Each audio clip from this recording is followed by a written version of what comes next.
नमस्कार दर्शकबिन, सगरमाथा टेलिभिजनको एसटिभी च्याटमा म यहाँहरूलाई हार्दिक स्वागत गर्दछु। जीवराम भण्डारी।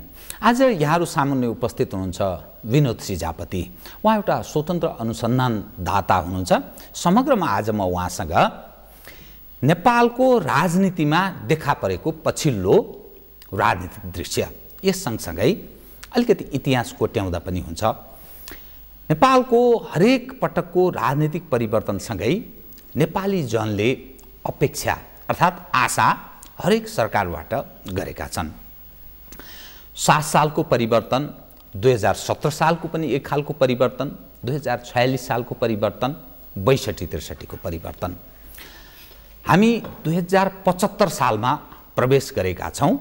तर त्यो जनआकांक्षालाई सम्बोधन होला कि नहोला भन्ने अर्थात् 21औं शताब्दीमा हामी जुन हविगतबाट गुजिरहेका छौँ त्यो जनआकांक्षालाई, जनचाहनालाई यथेष्ट रूपमा सम्बोधन हुन सकेको छैन। फलतः हामी यो अवस्थामा छौँ, अर्थात् तन्नम देशहरूको सूचीमा हामी सूचीकृत छौँ।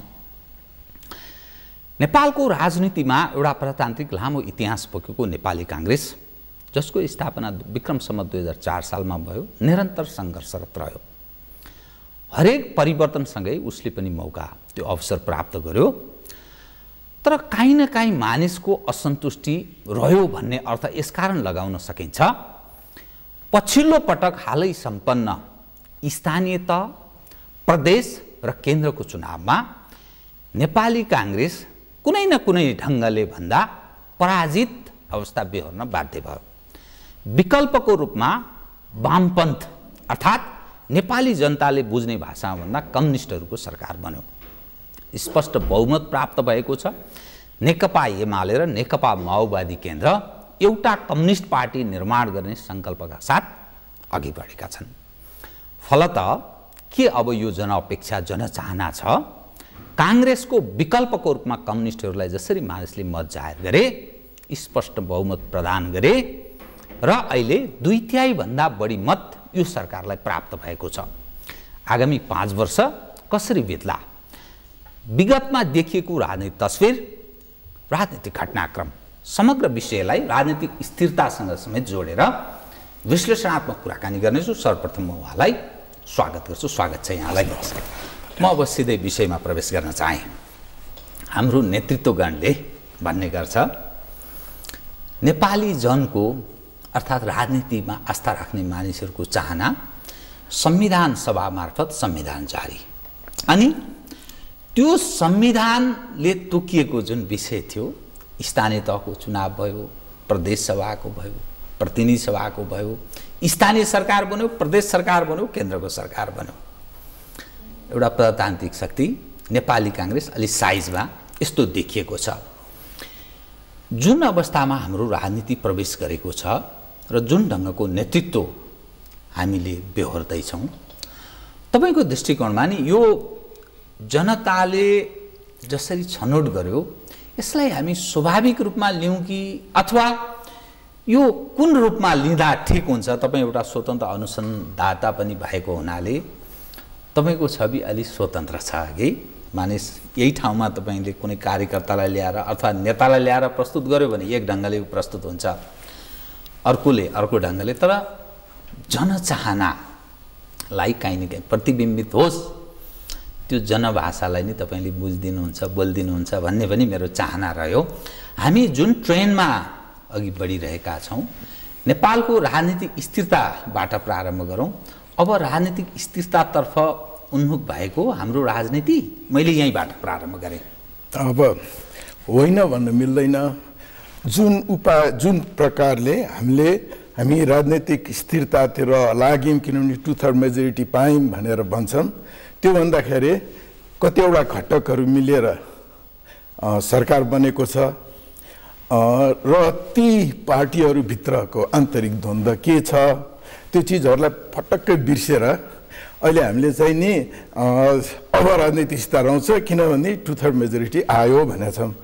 स्मरण होस्, बिपीको सरकार पनि 2/3 मेजोरिटी पाएको थियो एउटै पार्टीको, र बिपी प्रधानमन्त्री भएको 6 महिना नबित्दै गुजेश्वरी र दक्षिणकालीमा हात डुबाएर त्यही काङ्ग्रेस नेताहरूले बिपीलाई परास्त गर्छु भनेर पनि तयार भएको थिए। राजाको अर्को खेला थियो, अब राजा त छैनन्, तर छोटे राजा त हाम्रो मुलुकमा थुप्रो छन्। राजाको आकाङ्क्षी भएका मान्छेहरू छन्, राजा नभनौँ प्रधानमन्त्रीको आकाङ्क्षा भएका मान्छेहरू छन्। त्यस कारण त्यो भित्रको डाइनामिक्स के हुन्छ, कस्तो हुन्छ, त्यो छुट्याउनलाई चाहिँ नि म जस्तो साधारण नागरिकको दिमागले त भ्याउँदैन। अब पाउँछौँ, संसारभरि चाहिँ हामी अब राजनीतिक स्थिरतामा पदार्पण गऱ्यौँ, हामी चाहिँ समृद्धिको लागि अगाडि बढ्यौँ भनेर भनिएको छ। त्यसकारण अहिलेलाई विश्वास गरौँ यो अगाडि बढ्छ होला भनेर। तपाईँको दृष्टिकोणमा नि एउटा तपाईँको स्वतन्त्र चक्षुले दुईटा वाम अर्थात् दुईटा कम्युनिस्ट है, कम्युनिस्ट पार्टी मान्छेले बुझ्ने भाषा प्रयोग गरौँ, यो दुईटाको एकताको कुरा छ।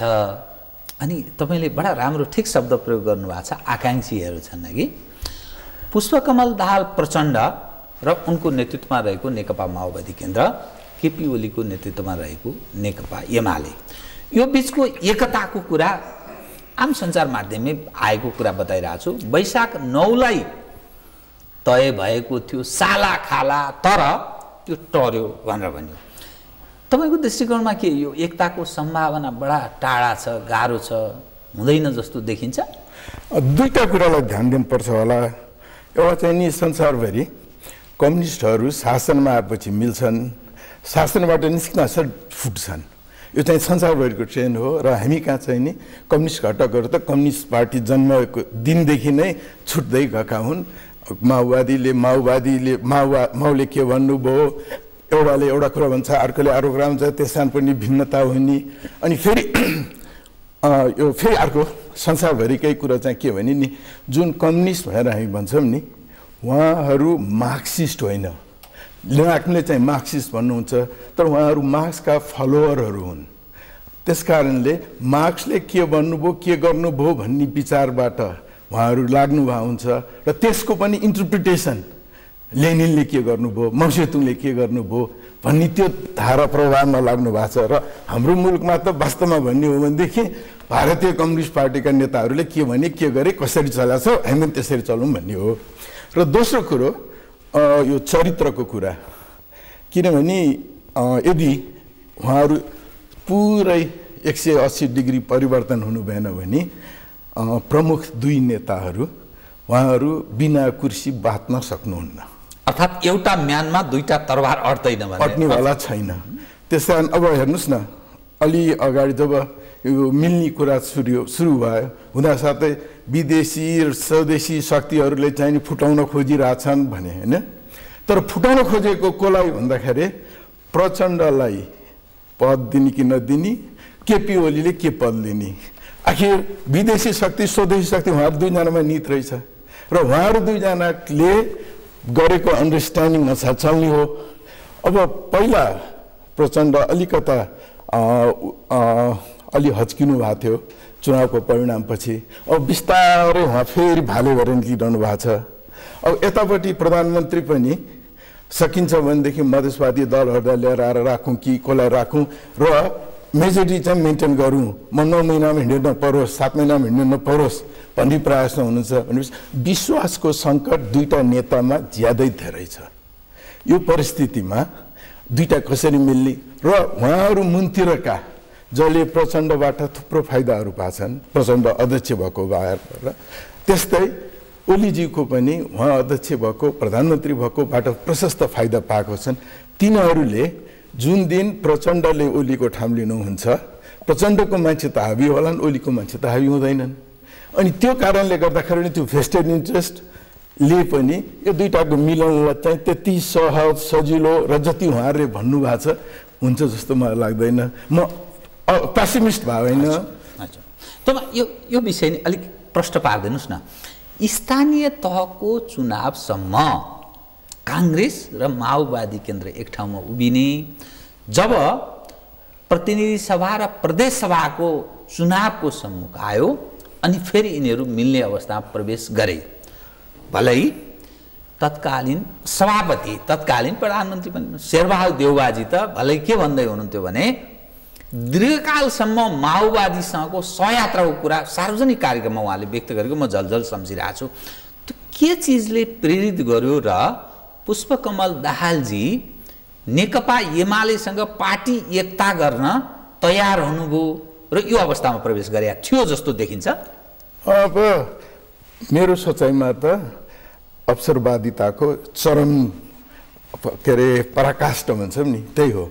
शेरबहादुर देउवालाई काङ्ग्रेस पार्टीको अध्यक्ष भएको नाताले अथवा प्रधानमन्त्री भएको नाताले आफ्नो भरमा, आफ्नो बोलीको भरमा प्रचण्डलाई तपाईँ प्रधानमन्त्री बन्नुहोस्, 5 वर्षको लागि म लेखेर दिन्छु भन्ने कुनै अधिकार छैन।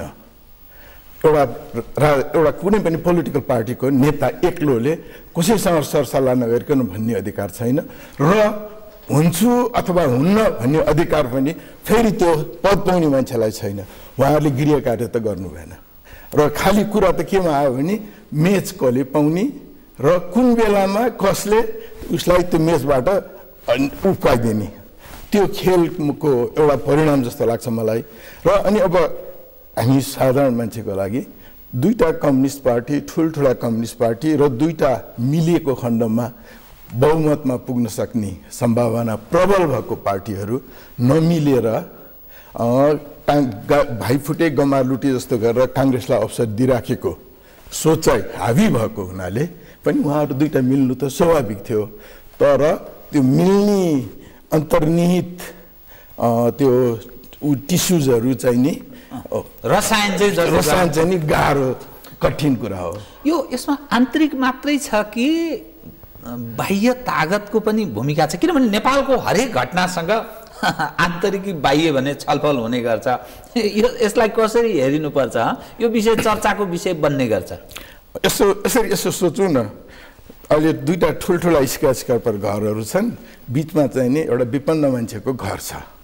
अब त्यो घरमा चाहिँ नि हल्ला खल्ला भइरहेछ भनेदेखि त्यो दुईटाले छिमेकीले र अलि परकोले छिमेकीहरूले के गर्न लाए भनेर उत्सुकता राख्ने, सबैले अलिअलि चासो त राख्छन्। तर निर्णायक चाहिँ नि आजको संसारमा हामी आन्तरिक हौँ। प्रचण्डले र खेल होला, प्रचण्डलाई र ओलीलाई मिलाएर एउटा ठुलो कम्युनिस्ट पार्टी, संसारमै नभएको कम्युनिस्ट पार्टी, मैले थाहा पाएअनुसार 1948मा चेकोस्लोभाकियामा एउटा कम्युनिस्ट पार्टीले चुनाव जितेर शासन गर्न पाएको थियो। अहिले हामीले त्यो भइरहेछौँ, जबकि कम्युनिजम चाहिँ नि संसारबाट हराइसक्यो। ओ त 3टा मुलुक पनि छैन कम्युनिस्ट मुलुक, सेकेन्ड वर्ल्ड वार पछि 35वटा मुलुक थिए। त्यो प्रसङ्गमा यहाँ चाहिँ कम्युनिस्टहरू आउन लाए भनेर सोच होला, कसैले यिनीहरू नमिलुन् भन्ने होला, कसैले यिनीहरू चाहिँ फुटुन् भन्ने होलान्, कसैले चाहिँ नि यिनीहरू मिल्यो भने हाम्रो इन्ट्रेस्ट घट्छ भन्ने होला। त्यो बेग्लै कुरा हो। तर मिल्ने जुट्ने भने त हामी नै हो।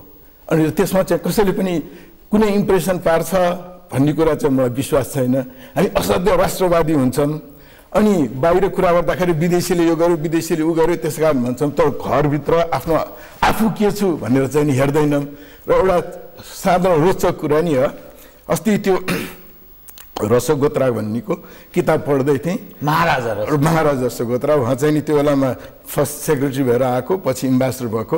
अनि उहाँले के भन्नुभएको छ भने मातृका प्रसाद कोइरालाले नेहरूलाई चिठी लेख्नुहुन्थ्यो, नेपालमा चाहिँ नि नेपाली काङ्ग्रेस, विशेषरको नेतृत्वको नेपाली काङ्ग्रेसले र राणाहरू मिलेर भारत विरोधी आन्दोलन चलाइरहेछन् र भारत विरोधी गतिविधि सबै यिनीहरूको हो, म चाहिँ नि तपाईँको मान्छे हुँ भनेर लेख्नुहुन्थ्यो अरे। अर्कोतिर यो काठमाडौँमा भएका अलि त्यो बेलाका जागरुक युवाहरूलाई पैसा बाँडेर भारत विरोधी आन्दोलन चलाउन लाउनुहुन्थ्यो अरे। अब अहिले पनि हामीले त्यो ट्रेन्ड छोडेका छैनौँ। भारतलाई दोष दिन्छौँ, सबै कामको लागि भारतलाई दोष दिन्छौँ। तर हाम्रो कुनै एउटा नेताले पनि भारतीय नेताको अगाडि झुक्नी त परे जाओस्, लम्पसारै नपरेको एउटा दृष्टान्त पनि हामीले भेटाउँदैनौँ। अनि त्यस कारण अगाडि परेपछि चाहिँ नि सबै चिज हुने, पछाडि परेपछि चाहिँ नि झिङ्गाले पाखुरा निमेटा जसरी निमट्ने कार्य भइरहेछ। र यो एकता, हाम्रो उन्नति, यो सबै चिज चाहिँ नि हामीबाट सुरु भयो जस्तो लाग्छ मलाई। हामीभित्र भएको द्वन्द्व, हामीभित्रको मानसिकताबाट भयो। अरूको रोल सीमित छ। त्यो जुन हिसाबले हामी चाहिँ नि साँचो, प्रधानमन्त्रीले हाम्रो मुलुकको साँचो त अर्काको हातमा रहेछ भनेर आफूलाई राष्ट्रवादी बनाउनुहुन्छ नि, त्यहाँभन्दा घोर यो नेताहरूको आफ्नो अपमान के हुनसक्छ र? बडा ठिक विषय तपाईँ सम्बोधन गरिरहनु भएको छ। मलाई एउटा विषय सोध्नु मन लाग्यो।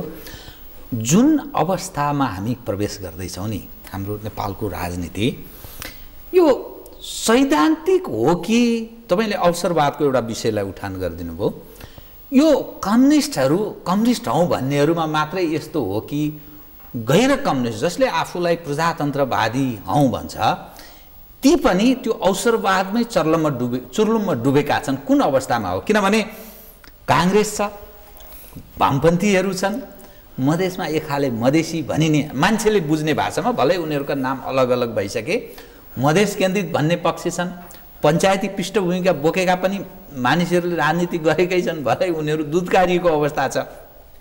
अनि जातीय मुद्दा उठान गरेर हिँड्नेहरू पनि प्रयत्न गरेको त्यो पनि दुधकारीको यो अवस्थामा छ। यो अवसरवादको कुरा गर्दा यो मात्रै हो कि अर्को पनि हो कि समग्रमा यस्तो भएको हो? के हो यो? समग्रमा यहाँले भन्नुभएको हो जस्तो लाग्छ मलाई। हामी सबै अवसरवादी नै भएर होला। अब एकचोटि सोचौँ न, नेपाली काङ्ग्रेस को पहिलो पुस्ता भनेको तपाईँ भन्ने पुस्ता थियो। नेपाली काङ्ग्रेसलाई पैसा महिने पछि आफ्नो सम्पत्ति दिएर पाल्ने, जन्मिँदाखेरि जर्नल भएको सुवर्ण शमशेरलाई सुवर्ण शमशेर भन्दैन थियो, सुवर्णजी भन्थे। अनि त्यहाँबाट त्यो जीको जेनेरेसन चलिरहेको थियो। अब त्यो 17 सालपछि त्यो जी जेनेरेसनबाट त जेनेरेसन चाहिँ हाबी हुँदै आयो। अब शेरबहादुरले रामचन्द्रलाई त भन्नुहुन्थ्यो, रामचन्द्र महतलाई शेरबहादुरलाई त भन्नुहुन्थ्यो। उहाँहरू सबै त भन्ने जेनेरेसनको, कलेजमा पढाए जेनेरेसनको मान्छेहरू हाबी भयो। अब त्यो ग्रुपमा चाहिँ नि जस्तो पहिलाको जेनेरेसनमा समाजवाद, प्रजातान्त्रिक समाजवादमा जानुपर्छ, मुलुकमा भूमि सुधार हुनुपर्छ, छुवाछुत हुनु हुँदैन भन्ने जुन हाम्रो सामाजिक आर्थिक नाराहरू थिए, त्यसलाई यो त जेनेरेसनले बेचेरै खाइदिए। त्यसलाई चाहिँ नि कोलाई कसको भागमा पर्ने, कोसँग बस्दाखेरि कार्यकर्ताहरू पछि लाग्ने र को कार्यकर्ताहरूलाई व्रत पैसा दिन सक्ने, त्यसो गरेर यो भाँड भैलो मचियो। र त्यो भाँड भैलो सँगसँगै के हो भने काङ्ग्रेसबाट सबैको उम्मिद सुशासन दिन सक्छ यो पार्टीले भन्ने थियो, यो हाम्रो पार्टी हो भन्ने थियो। घरमा मनमा परेको मान्छे आयो भने काङ्ग्रेसी आयो भन्थे, कसले अलि रेडिकल कुरा गर्यो भने यो काङ्ग्रेसी हो भन्थे। त्यो चिज सबै बिलायो। काङ्ग्रेसी त मोज मजा गर्ने, रमाइलो गर्ने, धन सम्पत्ति कमाउने नेताहरूको वर्चस्वको पार्टी भयो। र जो चाहिँ रोबिनहुड प्रवृत्ति, जनताबाट लुट्ने, त्यो लुटेको सम्पत्ति बाँड्ने र विद्यार्थीहरूलाई हाजिर गरेर टाप कस्ने भनेर हाटा भनेर राख्ने, त्यस्तो कार्यहरू हुँदाखेरि त्यसलाई कसैले पनि रोकेन। किनभने काङ्ग्रेसलाई के विश्वास थियो भन्दाखेरि जनता त एकछत्र हाम्रोमा छन्, कम्युनिस्टहरू त टुक्रा टुक्रा छन्, यी मिल्नेवाला छैन, हाम्रो विकल्प छैन। हामी अनि सधैँ इतिहासलाई साँची राखेर गर्व गर्ने कुरा भयो होइन। अब जहिले पनि नि हामी बिपीको मार्गमा हिँड्नुपर्छ भन्छन्। बिपीले के मार्ग देखाउनु भएको थियो भनेर दस्तेवाद पनि पाइँदैन। एउटा त्यत्रो समाजवादको व्याख्यान गर्ने मान्छे बिपीले समाजको वादको बारेमा 3 पेज पनि लेख्नु भएको छैन। तर त्योपट्टि चाहिँ नि गएन। काङ्ग्रेस जनले त गर्नुपर्ने के थियो भन्दा बिपीले भने समाजवाद के हो, मुलुकलाई चाहिएको आजको समाजवाद भने के हो, त्यतापट्टि जानु पर्ने थियो। अहिले हेर्नुहोस् एउटा रमाइलो कुरा नि, कृपया श्वेतपत्र आयो। अब त्यसमा अर्थमन्त्रीले आफ्नो भविष्यलाई विचार गरेर बिग्रेको अवस्था मैले सम्हाली भनेर देखाउन खोज्नु मेरो लागि स्वाभाविक हो। उहाँले त्यही गर्नुभएको छ।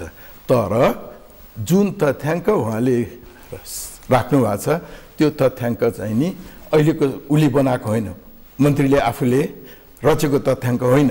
फेरि मैले यो भन्न खोजेको छैन कि मन्त्रीजी चाहिँ एकदम इमान्दार मान्छे हुनुहुन्छ अर्थमन्त्री भन्न खोजेको पनि होइन।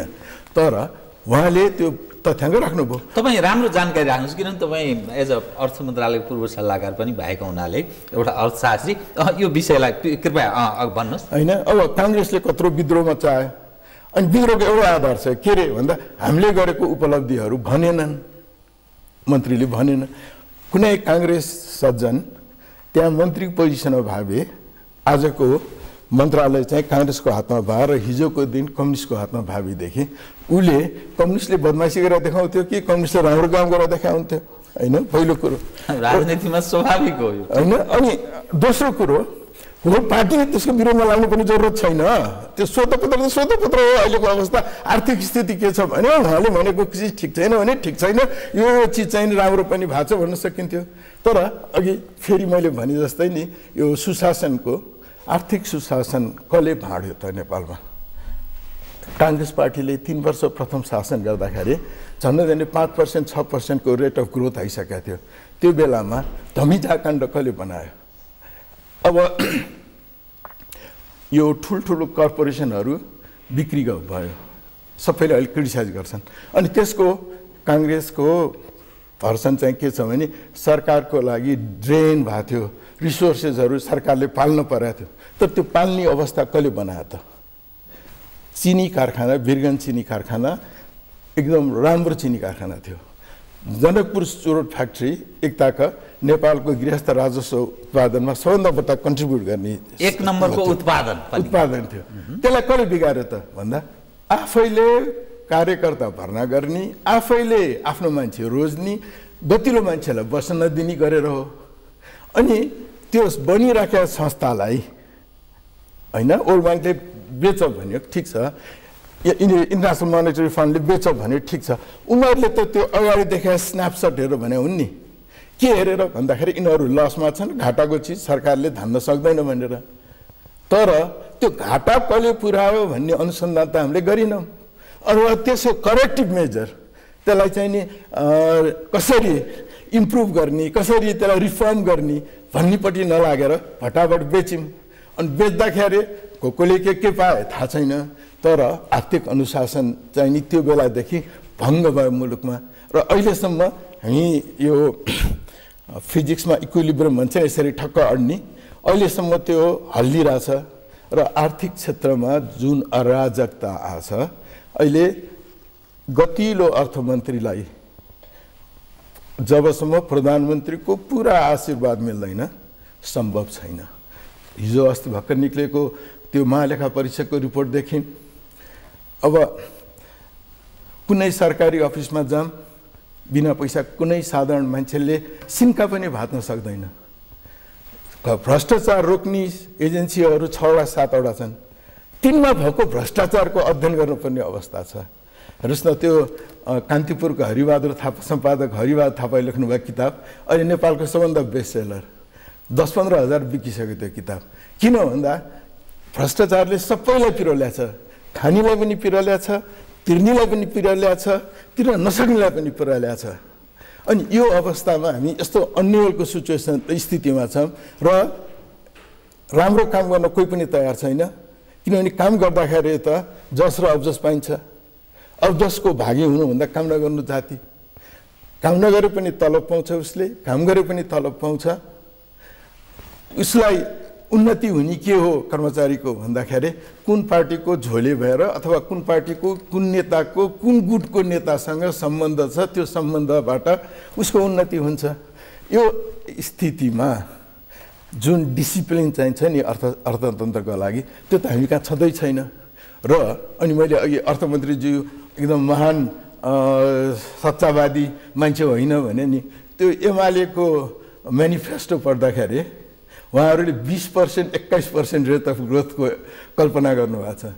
ओलीजीले त इकोनोमिक्स पढ्नु भएको छैन, माधव नेपालले इकोनोमिक्स पढाएको छैन। तर उहाँ त पिएचडी गरेर मान्छे, त्यो लेख्ने त उहाँ हो, युवराज खतिवडा।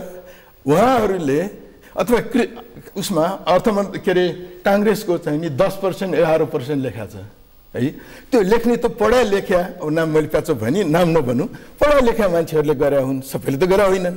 हो आकाङ्क्षा लिनुपर्छ, चन्द्रमामा पुग्नुपर्छ, चन्द्रमामा घडेरी किन्नुपर्छ, सबै ठिक छ। तर मुलुकको धरातल के हो, साधारण नागरिकको धरातल के हो, त्यसबारेमा चाहिँ नि अलिकता पनि सोच नराखिकन जुन मुलुक विगत 60 वर्षमा पपुलेसन 2%, आर्थिक ग्रोथ 2%, त्यो कुस्ती गरे भने अर्थ हाम्रो आय चाहिँ नि खासमा बढेकै छैन। त्यो मुलुकमा विदेशमा काम गरेर कमाएको मान्छेहरूकोले पठाएको डलरले भारतीय र चाइनिज सामान खानेकुरा शुद्ध खपत गर्ने र त्यो खपत गराउनेहरूले कमाएको मुनाफाबाट यहाँ चाहिँ नि यो ठुल्ठुला ब्रान्डका सामानहरू बिक्ने यो परिस्थिति छ। यो परिस्थितिमा ट्याक्स सिस्टम हेर्दाखेरि के सबभन्दा बढ्ता धेरै आउने केमा भन्दा भन्सार र भ्याटबाट। भान्सार र भ्याट भने तपाईँले लाएको कोट मैले लाएको कोट हामी पनि त्यसैमा तिरेछौँ। यहाँको आम्दानी कति छ मेरो आम्दानी कति छ त्यसले त हेर्दैन, त्यो त अन्धो छ।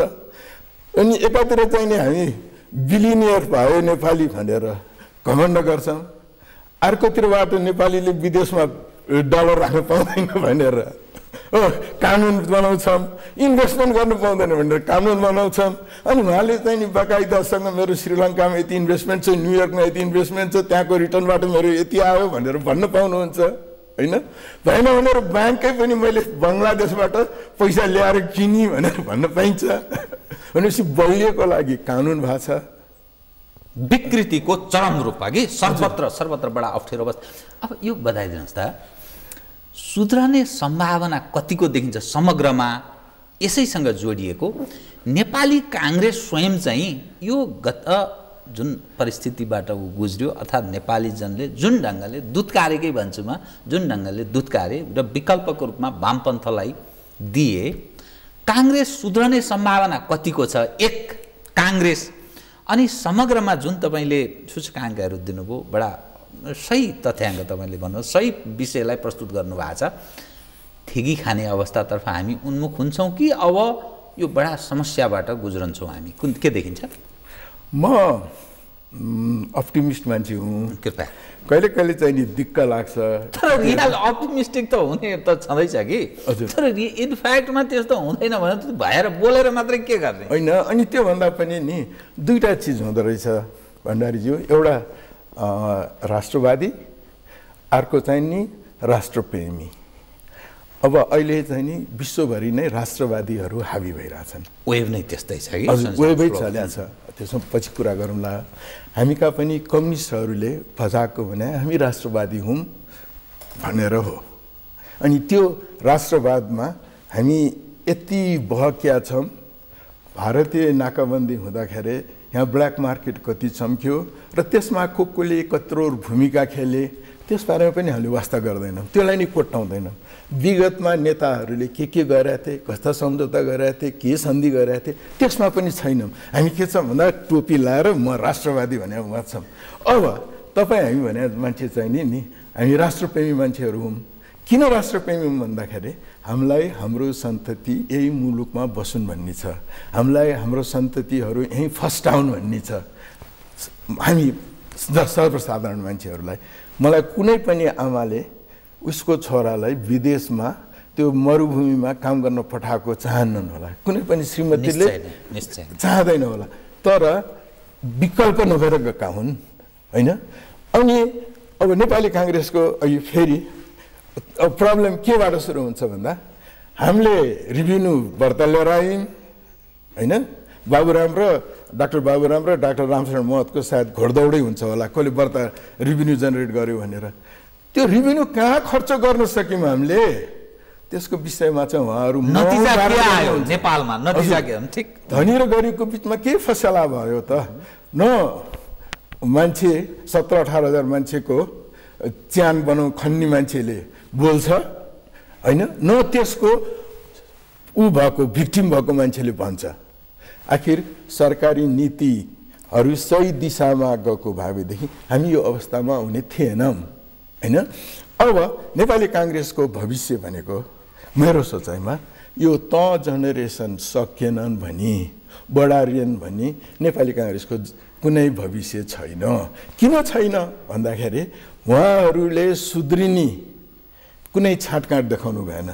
र मेरो स्मरणमा म अब 66-67 वर्ष भएँ, यही मात्र एउटा मुलुक हो जहाँ पार्टी अध्यक्ष र प्रधानमन्त्रीले पार्टीले चुनाव हारेपछि राजीनामा दिने मात्रै हो। पार्टीको अध्यक्षबाट मैले पार्टी चलाउन सकिनँ भनेर राजीनामा दिने हो। नैतिकताको विषय त्यो सम्भव पनि गर्न सक्नु भएन भनेर उहाँ चाहिँ नि संसदीय दलको नेता भएर विपक्षीको नेता बन्नुहुन्छ। अब त्यो पार्टीको भविष्य के होला? किन भन्दा चरित्रमाथि बडा रास आएको छैन, एउटा डेमोक्रेटिक चरित्रमा रास, सोचाइमा रास, मनस्थितिमा रास र मैले अहिले राष्ट्रवादी भने नि, मेरो पछिका पुस्ताहरू यो मुलुकमा बस्नुपर्छ, तिनीहरूको लागि यही नै मुलुक हो भनेपछि त मैले असफल भएँ। अब मभन्दा सफल हुने मान्छे आउन् भनेर छोड्न सक्ने त्यो सानो त्यागको भावना त हुनुपर्ने हो नि। सुध्रन्छौ भने सुध्र गर, सुध्रदैनौ भने मर, होइन? अब यो यति मात्रै भाषा प्रयोग। अब अनि यसको विकल्पको रूपमा प्रस्तुत भएको यो वामपन्थ अर्थात् कम्युनिस्टको सरकार छ, यिनीहरूको भविष्यको बारेमा कुरा गर्दा नि यिनीहरू सफल हुने सम्भावना र राजनीतिक स्थिरतासँग जोडिएको विषय, ठेगी खाने कुरा, जुन सिस्टम हामी अभ्यास गरिरहेछौँ, यिनको सफलता, भविष्य र ठेगी खाने, यो तीनटा विषय चाहिँ कस्तो देखिन्छ? किनभने यो नयाँ खालको ओलीको नेतृत्वमा छ, दुईटाको तपाईँले अलिअलि कुरा पनि गर्नुभयो, त्यो विषय पनि उठ्यो, यसको बारेमा पनि बताइदिनुहोस् त। अब सफलता र असफलता अघि मैले भने नि उहाँहरूमै भर पर्ने हो। अहिलेसम्म व्यक्तिवादी हावी भएर सफलता र असफलतालाई मेजर गर्ने हो। भोलिका दिनमा उहाँहरूले प्रतिपादन गर्ने नीति र कार्यान्वयन गर्ने क्षमताले चाहिँ नि निर्धारण गर्छ जस्तो मलाई लाग्छ। अब 2 महिना बित्न लाग्यो, अहिलेसम्म त भाषणै भइरहेछ। प्रधानमन्त्रीले म गर्छु भन्नुभएको छ, उहाँका मन्त्रीहरूले हामीले यस्तो गर्छौँ, यस्तो बिग्रिएको थियो, हामी यस्तो गर्छौँ, उस्तो गर्छौँ भनेर भनिरहेछन्। अनि त्यो हेर्दा त मलाई त कहिले कहिले कस्तो लाग्छ भने नि, यो एउटा जिप, 4वटा पाङ्ग्रा फुटेको जिप, 4 दिशामा पाङ्ग्रा फरा छ, अनि बिचमा प्रधानमन्त्री बसेर म सफल हुन्छ, म चाहिँ नि स्थायित्व ल्याउँछु भनेर कुरिरहनु भएको छ। अनि त्यो कतै पनि हिँडेको छैन। अहिले वास्तविक अवस्था मलाई त त्यस्तो लाग्छ। उहाँहरूले गरेर देखाउनलाई त सजिलो छ। अस्ति म यो त्रिभुवन एयरपोर्टमा आउँदाखेरि जाँदाखेरि गन्जागोल थियो। अनि त्यो सधैँ गन्जागोल हुन्छ त्यो? होइन, तर मलाई एउटा खुसीको कुरा नि हो, इमिग्रेसनमा नि गन्जागोल भयो है। तर बाकस चाहिँ नि म तल पुग्दाखेरि बाकस आइसकेको थियो, अनि मैले आफैले पत्याउन सकिनँ। छक्क पर्नु, घन्टा लाग्ने ठाउँ तुरुन्तै भनेपछि हामीमा क्षमता रहेछ। त्यो हवाईजहाजबाट सामान झिक्ने मान्छेमा क्षमता रहेछ, त्यो ट्र्याक्टर चलाउनेमा क्षमता रहेछ, त्यो लोडरमा क्षमता रहेछ, र त चल्यो नि। तर पहिला त त्यो चलाएको थिएन। अब त्यो सिस्टम कति दिन चल्छ मलाई थाहा छैन।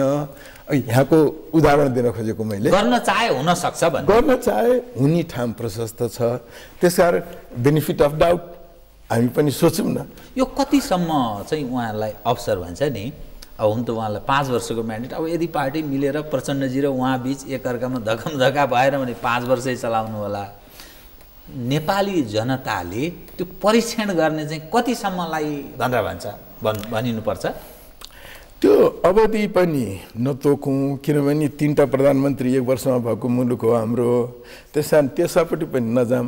मेरो विचारमा यदि विवेक चाहिँ नि हावी भयो भनेदेखि उहाँहरूले नीतिहरू बनाइदिनु भयो, कानुनहरू बनाइदिनु भयो, र एउटा बाटो लिगमा चाहिँ नि मुलुकलाई लाने प्रयत्न गरिदिनु भयो भने त्यो व्यक्ति उहाँहरूको अन्तर्द्वन्द तिनीहरू केहीले पनि केही लछारपट लाग्दैन होला।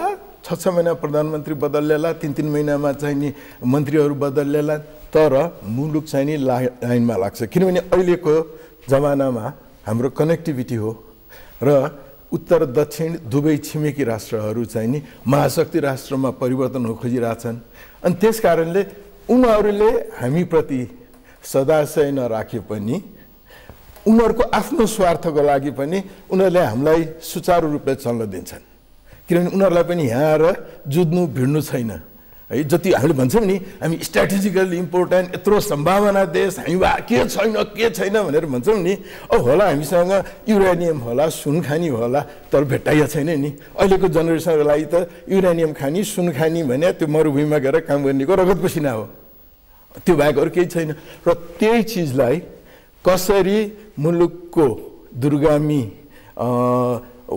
उन्नतिको लागि प्रयोग गर्ने आर्थिक अनुशासन देशमा कसरी मेन्टेन गर्ने भन्नेतिर लाग्दिनु भयो अर्को आउने 2 महिना 3 महिनामा जति भाषणमा भन्नुभएको छ नि भ्रष्टाचारलाई जिरो टलरेन्स भनेर त्यो कार्यहरू देखाइदिनु भयो उहाँहरूले र मन्त्रीहरूले 100 दिनको लागि कार्यक्रम 102 दिनको लागि 100 दिन बनाउने कार्यक्रम त्यो देखाउनु भयो भनेदेखि हामीले त्यो राजा महेन्द्रले सम्झिनु पर्दैन किनभने राजा महेन्द्रले यहाँलाई याद छ कि छैन के भनेको थियो भने अरूले 100 वर्ष गरे काम हामीले 10 वर्षमा सकाउनु पर्छ भनेको थियो राजा महेन्द्रले 6 महिनामा पूर्व पश्चिम राजमार्ग हाम्रै स्रोत र साधनले निर्माण गर्ने भनेको थिए हैन राजा वीरेन्द्रले विकासको मूल फुटाउँछु भनेको थियो अस्ति प्रधानमन्त्रीले पनि भन्नु म मूलै फुटाउँछु समृद्धिको भनेर हामीले देखिसकेका छौँ नि त्यो हाम्रै भौगोलिक परिस्थिति हाम्रो विकटता हाम्रो शिक्षाको र स्रोत र साधनको अभाव त्यो कारणहरूले गर्दा नै पछौटे भएको हौँ त्यो चिजलाई कसरी नयाँ विश्व परिवेशमा गाँसेर फाइदा उठाउने भनौँ न साधारण हामी अहिले अस्ति प्रधानमन्त्रीज्यूको नि भ्रमणमा मैले अलिकता सब्जेक्ट भारत भ्रमणमा 3टा कुराहरू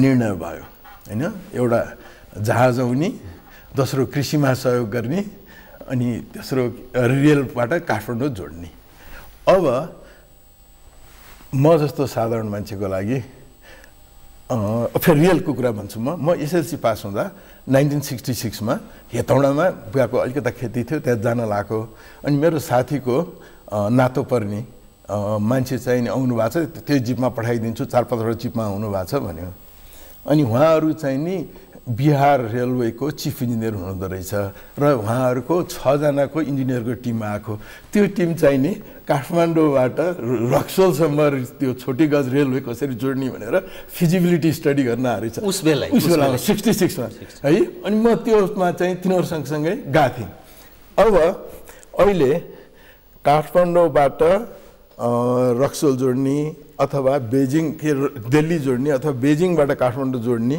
गर्दा हामीले के पाउँछौँ त मैले देखेको त के भन्दा त्यो काठमाडौँको यो मको जग्गामा एउटा ठुलो भागमा प्लेटफर्म बन्छ रेलवे रोक्ने अनि त्यहाँ चाहिँ नि भारतीय सामान चिनिया रेलमा जान्छ चिनिया सामान भारतीय रेलमा जान्छ अनि हामीले चाहिँ नि त्यो भाडा पाउँछौँ होला उनीहरूले दिए भने अनि त्यसपछि त्यो काम गर्ने मान्छेहरूले रोजगारी पाउलान् 1500-600 मान्छेले त्यो बाहेक त हामीलाई फाइदा हुने के भन्दा सस्तोमा उनीहरूको सामानहरू आउने त्यो सस्तोमा किन्ने क्षमता हाम्रो कसरी हुने भन्दाखेरि विदेशमा स्वदेशीले कमाएको पैसाले हाम्रो क्रिया शक्ति बढेर त्यो किनेर खाने हैन त्यो बाहेक त्यसले त अझ उल्टो के हुने हो भन्दा हाम्रो उत्पादन चाहिँ नि जस्तो अहिले भएको छ नि बजार भाउ नपाएर हाम्रो उत्पादन चाहिँ झन् घट्ने भयो युवा पलायन हुने भयो घरखेत गर्ने मान्छे छैनन् अनि गरेको चिजबाट आम्दानी हुँदैन त्यसकारण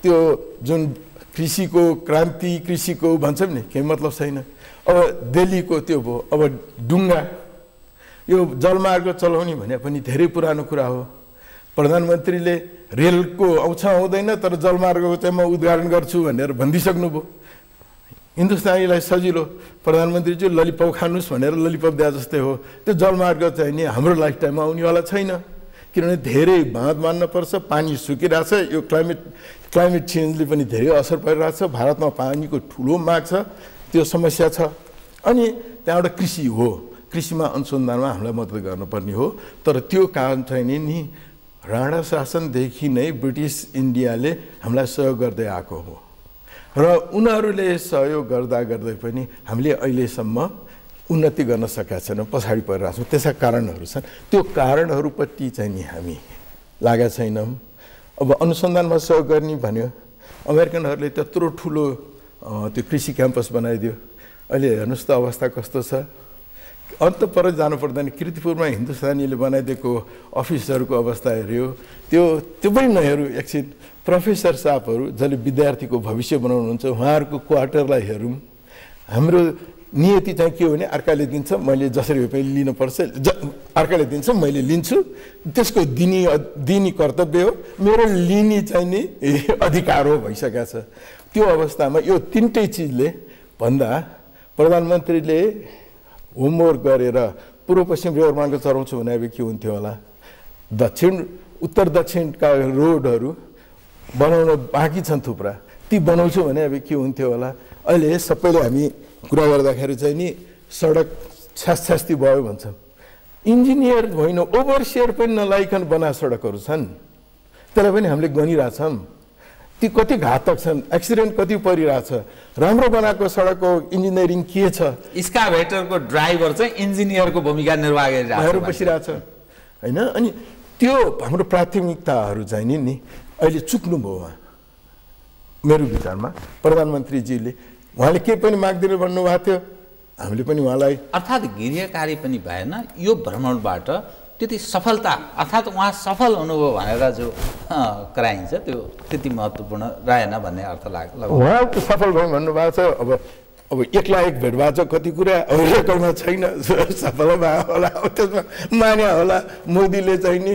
तपाईँ यो डेभलपमेन्ट मिसनमा नि तपाईँ काम गरिसक्नु भयो मानिस हुनाले, यो एकान्त वार्ता भन्छ नि अघि, वान अन वान मिटिङ भनेर भन्छ अघि, बडा जोडतोडका साथ त्यो कसरी बुझिनुपर्छ? त्यो कुनै पनि एउटा देशभक्त मानिसले, राष्ट्रप्रेमी भन्ने भाषा बडा राम्रो भाषा तपाईँले चयन गर्नुभयो, एउटा राष्ट्रप्रेमीले त्यसरी त्यो एकान्त वार्ता गर्नु ठिक हो कि बेठिक?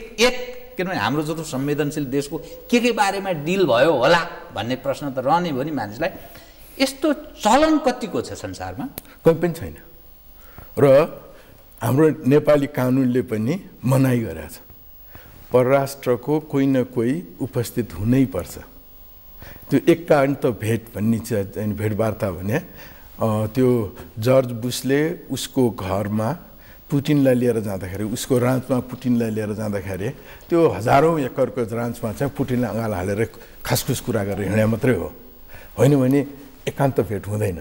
र मलाई जहाँसम्म विश्वास छ उहाँहरूले एकान्त भेटेकै भए पनि भारतीय सुरक्षाकर्मीले त्यो एकान्तताको सबै चिज नोट गरेर राखेको छ। किनभने सीसी क्यामेरा पनि होला, सीसी क्यामेरा छ, सबै चिज छ। र भोलिका दिनमा जसरी अहिले निक्लिरहेछ नि 65 को ट्रिटी कसरी भयो, अनि त्रिभुवन महाराजले चाहिँ नि उसलाई नेहरूलाई के भनेको थिए भनेर निक्लिएको छ नि, भोलिको दिनमा निक्लिन्छ। तर त्यो निक्लिँदाखेरि हाम्रो नोक्सान त धेरै भइसकेको हुन्छ। प्रधानमन्त्री अरू प्रधानमन्त्रीसँग कुरा गर्ने भने आफ्नो देशको हितको लागि, त्यसमा के को एकान्त? यस्तो गम्भीर अपराध पो रहेछ कि वास्तवमा। सही भयो, आफ्नो किनभने आफ्नो स्वार्थ सिद्धिका लागि केही विषयहरू उठाउने गर्छन्, जो अरूले नसुनोस् ऊ र ऊ मात्रै कुरा गरौँ भन्ने कुनै न कुनै विश्वासमा लिने कुरा होला सायद। अब म तपाईँको ध्यान, म कार्यक्रम तपाईँसँग कुरा गर्न घन्टौँ घन्टा मजा आउँछ, तर समयले धेरै साथ दिँदैन कि। कार्यक्रमको म अन्तिमतिर आएँ कि यो जुन सिस्टम हामी अभ्यास गरिरहेछौँ नि, झन्डै 1 वर्ष पुग्न लागेछ स्थानीय सरकार बनेको। अब त्यो स्थानीय सरकारको अहिले प्राथमिकता कस्तो देखिन थाल्यो भने आम सञ्चार माध्यममै आइरहेछ, सुविधा त्यो जनप्रतिनिधिले कति प्राप्त गर्ने, त्यसले गाडी चढ्न पाउने कि नपाउने, अनि के छ त यहाँ स्रोतहरू के छ, साधन स्रोत के छ, कसरी हामीलाई कति खै त पैसा यस्तो खोज्छ के। यो स्थानीयको छ, प्रदेशको पनि त्यस्तै छ। साधन स्रोतविहीन भयो, हामीलाई त खै केही पनि छैन, न गाडी गतिलो छ, चल्दै नचल्ने छ, अनि पेट्रोल पनि थोर भयो, सेक्युरिटी कम भयो, जनशक्ति कर्मचारीको कुरा यसरी आइरहेछ कि हाम्रो जुन खालको साधन र स्रोत छ केन्द्र स्तरमा, परनिर्भरता पनि भन्छौँ हामी कि बाह्य निर्भरताबाट चलिरहेछ, यो थेगिने अवस्थातर्फ सफलताको दिशातर्फ उन्मुख छ कि के छ त? यो थेगिन्छ, यो कुन साधन र स्रोतबाट जुट्ने, कसरी चल्ने? यो एकदमै गम्भीर कुरा सोध्नुभयो, जवाफ मसँग क्षमता छैन जवाफ दिने, तर म एउटा सानो कुरा निवेदन गरिहाल्छु। कृपया। के भन्दाखेरि म स्विजरल्यान्डमा बस्दाखेरि त्यहाँ स्थानीय सरकार, स्विस प्रेसिडेन्टलाई मैले कहिले पनि देखिनँ, टेलिभिजनमा पनि देखिनँ, सबै स्थानीय सरकारबाट सबै चिज हुन्थ्यो।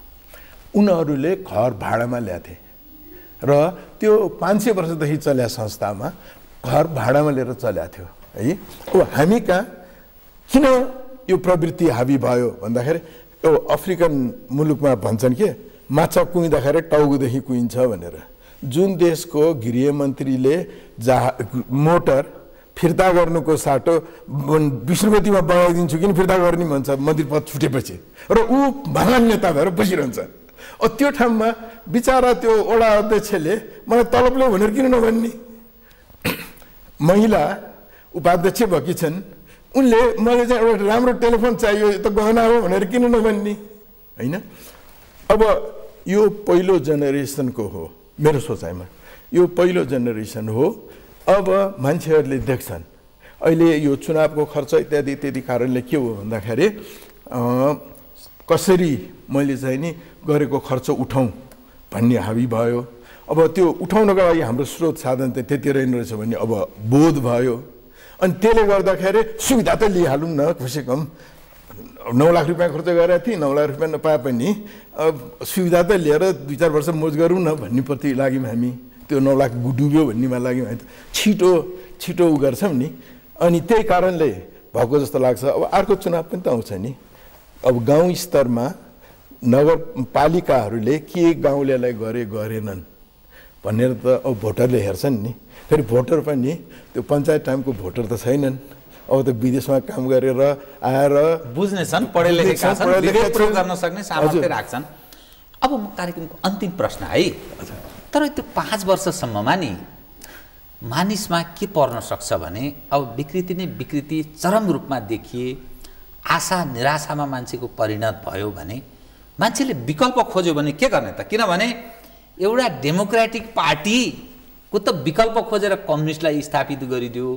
काङ्ग्रेस हिजोका दिनमा असफल भयो, नेतृत्वको अयोग्यता कारण बीपीको समाजप्रधानी समाजवादलाई नै बुझ्न सकेन, ऊ असफल भयो। कम्युनिस्ट आएको छ, अब यो पनि भएन। पञ्च हिजोकै दिनमा असफल भएको, नयाँ खाले ओभरग्राउन्ड तागत केही त्यस्तो देखिँदैन। अनि यो सिस्टमै कोल्याप्स भएर अर्कोमा गयो भने, अनि यो भएको भत्ताभुङ्ग भयो भने त्यतातर्फ जाने चान्सेस कस्तो देख्नुहुन्छ त? न्यून छ छोटोमा भन्दा।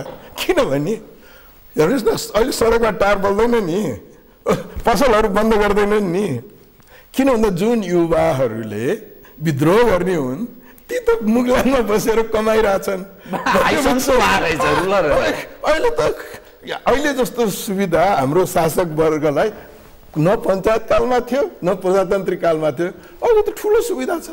त्यस कारणले यो उथल पुथल जो यहाँले भनेअनुसार नरहेका बाँच्न बजेकी बाँसुरी भन्छौँ नि, त्यो हुने स्थिति हामी कहाँ अझ अर्को 8-10 वर्षसम्म छैन। अथवा त्यो एकदमै भनरेबल ठाउँ यो मिडल इस्ट, त्यहाँ चाहिँ नि धुमधामको लडाइँ पर्यो र नेपालीहरू सबै फर्किनु पर्यो। त्यो फर्किनलाई पनि सायद भारतीय सहायता लिएर फर्काउनु पर्छ होला। त्यो फर्किनु पर्यो भन्ने चाहिँ नि यहाँले भने जस्तो कसैले कसैलाई छोड्नेवाला छैनन्। मान्छेले खोज्छ कति दिन ठगिने, कति दिन झुक्किने भनेर। त्यो बेलामा प्रश्न गर्न थाल्छ, त्यो 40-50 लाख फर्कियो भनेदेखि चाहिँ नि केही होला, होइन? त्यो 40-50 लाखमा अझ बढ्दो सङ्ख्यामा चाहिँ नि युवाहरू जाने नै हो भने त यहाँ कसले गर्ने? 2-4वटा त पुलिसले पिटपाट पारेर ठिक पारिहाल्छ नि। त राजनीतिक स्थिरता र अस्थिरताको कुरा आउँछ नि, के त अब यस्तै चल्दै जान्छ? मानिसले यिनै दलहरूलाई यसो चेन्ज गर्ने ओर्ने यस्तै 8-10 वर्ष यस्तै चल्छ हाम्रो? मलाई त चल्छ लाग्छ। म जन्मेदेखि नेपाल खत्तम छ भनेर सुन्यौँ है। हाम्रो बुवाहरू अलिक पढे लेखा मान्छेहरू खत्तम छ, गइस हिन्दुस्तानले लिन्छ यसलाई भन्थे, कहिले चिन्न आएर उ गर्छ भन्थे। त्यो अहिले मेरो पिँढीले पनि त्यही भनिरहेछन्, भोलिका पिँढीले पनि त्यही भन्छन्, खत्तम छ भनेर भनिरहन्छन्। त्यो अस्थिरताकै स्थिरता, अस्थिरता बिचको स्थिरताहरू चाहिँ नि कायम भइरहन्छ। अहिले नै एकदम स्वर्ण भविष्य 5 वर्षमा चाहिँ हामी विकसित राष्ट्र बन्छौँ भन्ने यो सब फजुल गफका कुराहरू, त्यो जति गरे पनि केही माने छैन। पर्खौँ र हेरौँ है, केही समय कुरौँ, त्यसपछि फेरि तपाईँ हामी एक ढङ्गले फेरि अर्को। त्यसको लागि चाहिँ नि अब यहाँ त पर्खिनु होला, मेरो त उमेर छैन, फेरि त्यही लाग्छ, हामी त सेटिङ साउन्ड भइसक्यौँ। हस्, कार्यक्रममा आइदिनु भयो, बडा इन्ट्रेस्टिङ हामी कुरा गऱ्यौँ। देशको राष्ट्रिय अवस्था, आर्थिक अवस्था, समग्रमा राजनीतिक विषयलाई केन्द्रमा राखेर कुरा गऱ्यौँ। धन्यवाद छ, धेरै धेरै धन्यवाद यहाँलाई र दर्शकहरूलाई पनि मेरो धन्यवाद, तपाईँको टेलिभिजनलाई धेरै धन्यवाद, म जस्तो मान्छेलाई डाकेर यस्तो अपर्च्युनिटी दिनुभयो। आदरणीय दर्शकवृन्द, उहाँ त विनोद सिजापति अनुसन्धानदाता, उहाँ स्वतन्त्र अनुसन्धानदाता हुनुहुन्छ। समग्रमा पछिल्लो देखिएको नेपालको राजनीतिक, आर्थिक र सामाजिक तस्बिरलाई केही विश्लेषणात्मक र सूचनामूलक कुराकानी गर्दै म लगायत मेरो सम्पूर्ण युनिटलाई कार्यक्रमबाट बिदा दिनुहोस्। सगरमाथा टेलिभिजन हेर्दै रहनुहोस्। नमस्कार।